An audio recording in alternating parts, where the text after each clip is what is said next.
Gandhi tax படம் பார்த்துட்டு வந்திருக்கேன். விஜய் சேதுபதியும் அரவிந்த் சாமியும் நடித்த படம். இந்த படம் வந்து ஒரு நல்ல ஒரு அட்டெம்ப்ட் அப்படின்றத சொல்கிறேன். 1987 கமல் அவர்களும் அமலா அவர்களும் வந்து நடிச்சிருப்பாங்க பேசும் படம் அப்படின்றது. பேசும் படம் அப்படின்னா நிறைய பேருக்கு வந்து தெரியாது. படம் மட்டும்தான் பேசும். படத்தில் நடிக்கிறவங்க வந்து யாரும் பேச மாட்டாங்க. அந்த படத்தில் நடிக்கிற நடிகர்களுக்கும் வந்து டைலாக்ஸ் அப்படின்றது இருக்காது. அந்த அந்த மாதிரி படத்தோடைய மிகப்பெரிய ப்ளஸ் வந்து பார்த்தீங்கன்னா எதுவாக இருக்குன்னா ஸ்க்ரீன் ப்ளே அண்ட் மியூசிக் அப்படின்னு தான் ரொம்ப ப்ளஸ்ஸாக இருக்கும். அதே மாதிரி இப்போ ரிலீஸ் ஆன காந்தி டாக்ஸ் படத்தில் என்ன ஒரு விஷயம் ரொம்ப பெரிய ப்ளஸ்னால் மியூசிக். ஏஆர் ரஹ்மான் அவருடைய மியூசிக் வந்து ஏன்னா ஃபர்ஸ்ட் ஹாஃபும் சரி செகண்ட் ஹாஃபுமே சரி ஒவ்வொரு சீனும் இது காமெடி சீனா, இது வந்து என்கேஜிங்கான சீனா, இல்லை கமர்ஷியல் சீனா, இல்லை ஒரு இன்டென்ஸான ஒரு சீனா, இல்லை எப்படி அப்படின்றத வந்து அந்த மியூசிக் தான் வந்து எடுத்து சொல்லும். அது மட்டும் இல்லாமல் இந்த மாதிரி அட்டம்ப்ட்டுக்கு வந்து இந்த இந்த காந்தி டாக்ஸ் படத்தில் யார் ஹீரோ யார் வில்லன் அப்படின்னா வந்து கதை தான் வந்து ஹீரோ, வில்லன் வந்து சுச்சுவேஷன் தான் வில்லன்.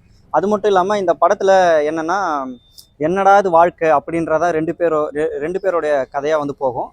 விஜய் சேதுபதி அவர்கள் வந்து அவர் வந்து படும் ஏழையாக வந்து நடிச்சிருப்பாரு. அவருக்கு ஒரு அம்மா இருப்பாங்க, நோய்வாய்ப்பட்ட ஒரு அம்மா இருப்பாங்க. அவர் சைட்லேருந்து ஒரு கதை ஒன்று மூவ் ஆகும். அப்புறம் அரவிந்த் சாமி அவர் வந்து மிகப்பெரிய பணக்காரர், அவர் சைட்லையும் ஒரு கதைன்றது மூவ் ஆகும். ஆனால் ரெண்டு பேருடைய பாயிண்ட் வந்து ஒரு இடத்துல வந்து நிற்கும். என்னடா இது வாழ்க்கை இது அப்படின்றது ரெண்டு பேருக்கு வந்து கனெக்ட் ஆகும். காந்தி டாக்ஸ் வந்து அந்த டைட்டிலே வந்து நான் ஏன்டா இந்த படத்துக்கு பேர் இப்படி வச்சாங்கன்னு பார்த்தேன். பட் பணம் மட்டும்தான் எல்லா இடத்துலையும் பேசுது. பணம் பேசினா போதும், மற்றதெல்லாம் இத்தனை வரையும் ஆடு பேசி பார்த்துருப்போம், இதெல்லாம் பேசி பார்த்தோம். பணம் பேசி நான் இப்போ தான் பார்க்குறேன் இந்த படத்தில். நம்ம பேசும் படம்னு அந்த கமலஹாசன் ஒரு படம் இருக்குல்ல, அந்த மாதிரி ஸ்டைலில் ஒரு இது. ஆனால் ஃபர்ஸ்ட் ஹாஃபில் கொஞ்சம் 2-3 இடத்துல பேசியிருக்கலாம். பேசாமல் சில வார்த்தைகள் சொல்கிறப்ப நம்ம எழுதி காமிக்கிறப்ப நல்லா இருக்கும். என்ன சில்லறை இப்போ என்கிட்ட இல்லைண்ணா, நான் முடிச்சுட்டு வரேண்ணா. அதான் அந்த பேசும் படம் நம்ம வந்து கமலஹாசன் பார்த்துருப்போம், அந்த படம் ஸ்டைலில் தான் இருக்கும். ரெக்கார்டே பண்ணலையா? சரி, ஓகே. அந்த பேசும் படம் மாதிரி தான் இந்த படம் ஃபுல்லாக இருக்குது. ஒரு மாதிரி அதில் வந்து பேசுறதுக்கு வாய்ப்பு இருந்தாலும் அதை சுச்சுவேஷன் அப்படி இருக்காது. பட் இந்த இடத்துல வந்து சில இடத்துல பேசுகிற சுச்சுவேஷன்லாம் இருக்குது. பட் ஆனால் பேசாமல் நான் கடைசி வரையும் பேசாமல் தான் இருப்பேன் அப்படின்னு சொல்கிற மாதிரி தான் சொல்லியிருக்காங்க. காந்தி டாக்ஸ் படத்துலேயே அந்த படத்தோட ஒன்லைன் இருக்குது, நல்லா இருக்குது படம். கான்செப்ட் வந்து ஏஆர் ரஹ்மான் நல்லாவே புரிய வச்சிருக்காரு மியூசிக்கில். பட் பேசியிருந்தா இன்னும் கொஞ்சம் நல்லா இருந்திருக்கும், இன்னும் நல்லா கனெக்டாக இருக்கும். அரவிந்த் சாமி எமோஷ்னலாக நல்லாவே கனெக்டாக இருக்கார். விஜய் சேதுபதியும் வந்துட்டு ஒரு வேலைக்காக வந்து என்னென்ன பண்ணலாம் அப்படின்னு அதையும் காமிச்சிருப்பார். அரவிந்த் சாமி வந்து பார்த்திங்கன்னா ஃபேமிலி லாஸு, பிஸ்னஸ் லாஸு, லாஸ்ட்டாக ஒரு முடிவுக்கு வருவார். அது வந்து ட்விஸ்ட்டாக இருக்கும். மற்றபடி படத்தில் ஒன்றும் இல்லை. பணம் என்னென்ன பேசுது, எப்படிலாம் பேசும், அதுதான் மெயின் கான்செப்டே காந்தி டாக். அவரோட இதுதான் வந்து பேசுறது, மியூசிக் தான் பேசும். லிப்பு சிங்க பேசாது, மியூசிக் பேசும். மனுஷன் ஒவ்வொரு ஃபீலிங்க்கும் ஒவ்வொரு இது. கான்செப்ட் ஓகே தான், பட் நார்மல் பீப்புளுக்கு கொஞ்சம் புரியுறது கஷ்டம்தான். ஓவராலாக படம் நல்லா இருக்கு. ஃபர்ஸ்ட் ஹாஃப் வந்து எங்கடா போகுது கதை அப்படின்னு இருக்கும். செகண்ட் ஹாஃப் வந்து அரவிந்த் சாமியோட இது பாஸ்ட் வந்து கனெக்ட் ஆகும். அது வந்து பார்த்த வாட்டி படம் நல்லாவே புரியும். சைலண்ட் ஃபிலிம் எடுக்கணும்னு நினச்சிருக்காங்க, அவ்வளோதான். ஏன்னா இதெல்லாம் அவார்டுக்கு அனுப்பிச்சி விடுவாங்க. இந்த மாதிரிலாம் கொஞ்சம் டிஃப்ரெண்ட்டாக ட்ரை பண்ணாங்கன்னா அவார்டுக்கு அனுப்பிச்சி விடுவாங்க. அந்த மாதிரி படம் ஸ்டைலில் தான் இந்த படம் பண்ணியிருக்காங்க. ஒரு டாக்குமெண்ட்ரி பார்த்த மாதிரி தான் இருக்கும். விஜய் சேதுபதி தான். அவர் வந்து நம்ம வானம் படத்தில் வந்து சிம்புக்கு எப்படியாப்பட்ட ஒரு கேரக்டர், ஒரு இக்கட்டான சூழ்நிலை ஒன்று அமையும். அந்த லவ்வருக்கோசரம் அந்த காசு ரெடி பண்ணுற மாதிரி இருக்கும். அவர் என்னென்னமோ ட்ரை பண்ணி பார்ப்பாரு, அது நடக்காது. அதுக்கப்புறமேட்டு அதே மாதிரி தான் இதுலேயும் ஒன்று, வேலைக்கெல்லாம் நிறையா ட்ரை பண்ணுவார், எந்த வேலையும் கிடைக்காது.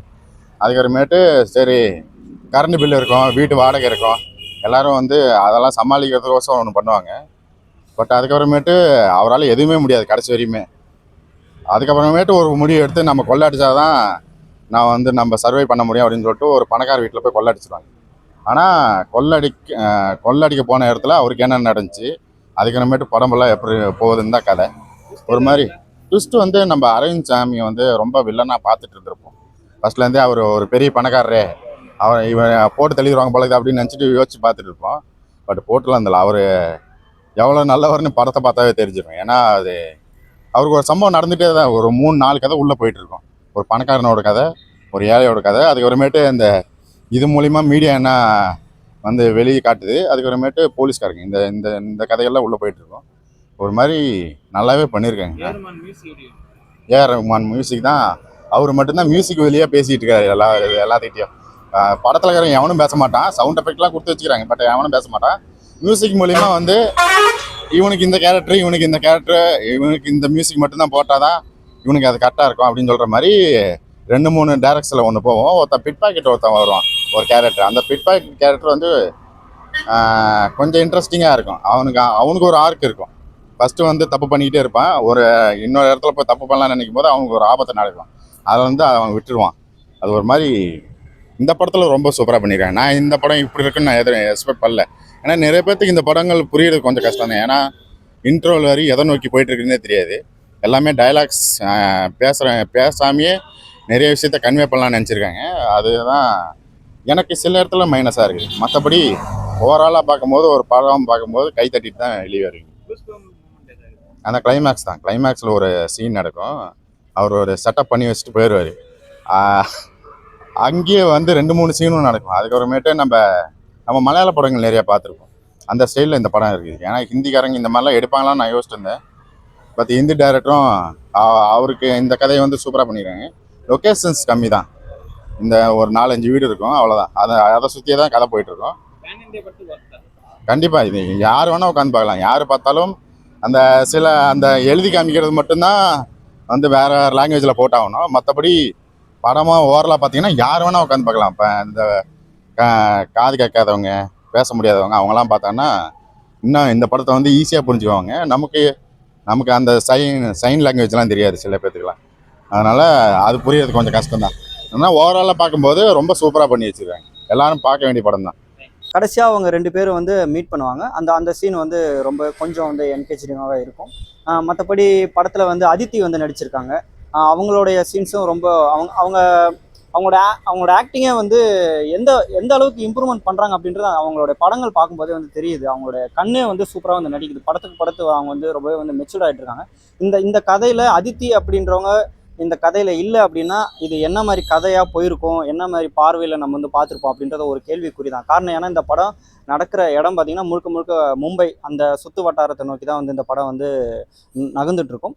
அதே நேரத்தில் இது ஒரு தமிழ் படம் தான், பார்க்கும்போதே வந்து தெரிஞ்சிடும். ஸோ இந்த படத்தில் முக்கியமான மூணு ரோல் யாருன்னா விஜய் சேதுபதி, அப்புறம் அரவிந்த் சாமி, அப்புறம் அதித்தி, இவங்களுடைய 3 ரோலு.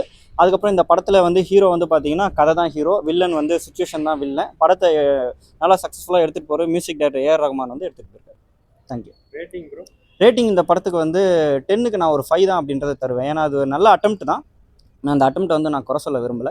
பட் இந்த மாதிரி அட்டெம்ப்ட்டில் வந்து 2 விஷயம் ஒன்று நடக்கும். ஒன்று வந்து சக்ஸஸ், இன்னொரு வந்து ஃபெயிலியர் அப்படின்றது. இது வந்து ஃபெயிலியருக்கும் சக்ஸஸ்க்கும் நடுப்பற அப்படின்றதான் சொல்லுவேன். ஏன்னா இந்த மாதிரி படங்கள் வந்து ரிவ்யூ பார்க்குறவங்க, யூடியூப் சேனல்ஸ்காரவங்க, உங்களுக்கும் எனக்கும் வந்து நல்லா வந்து இன்ட்ரெஸ்டடாக பார்ப்போம். இன்ட்ரெஸ்டடாக இல்லைனாலும் நம்ம வந்து பார்ப்போம். ஆனால் ஜென்ரல் ஆடியன்ஸ் அப்படின்றவங்க பார்ப்பாங்களா அப்படின்றது மிகப்பெரிய ஒரு ஆச்சரியக்குறி. இந்த படத்துக்கு என்னுடைய ரேட்டிங் வந்து 10க்கு ஒரு 5 அப்படின்றது தருவேன். அது மீறி வந்து இந்த படம் நிறைய பேருக்கு பிடிச்சிருந்தா என்னுடைய வாழ்த்துக்கள். தேங்க்யூ. பிடிச்ச சீன் வந்து பார்த்தீங்கன்னா அந்த வீட்டுக்குள்ளேயே ஒரு இந்த ஐடென்டிக் கேம் விளையாடும் பார்த்தியா, இந்த இதுக்குள்ளே மட்டும்தான் நீங்கள் ஒழியணும் அப்படின்னு சொல்கிற மாதிரி அவங்க ஒரு திருட விஜய் சேதுபதி அரவிந்த் சாமி வச்சு ஒரு பசில் கண்ணாமூச்சி விளையாடிருப்பாங்க. அந்த ஃப்ரேம் நல்லாயிருக்கும். 3 லொக்கேஷன் தான். அரவிந்த் சாமி வீடு, ரோடு, பீச்சு, இது மட்டும்தான் இருக்கும் இந்த படம் ஃபுல்லாகவே. அப்புறம் விஜய் சேதுபதியோட வீடு நல்லாவே இருக்கும். படம் இன்ட்ரெஸ்டாக போகும். ஃபர்ஸ்ட் ஹாஃப் வந்து எங்கே போகுது எது புரியாது. செகண்ட் ஹாஃப் வந்து நல்லாவே கனெக்ட் ஆகிடும். காட்டுப்பூச்சி. தேங்க்யூ.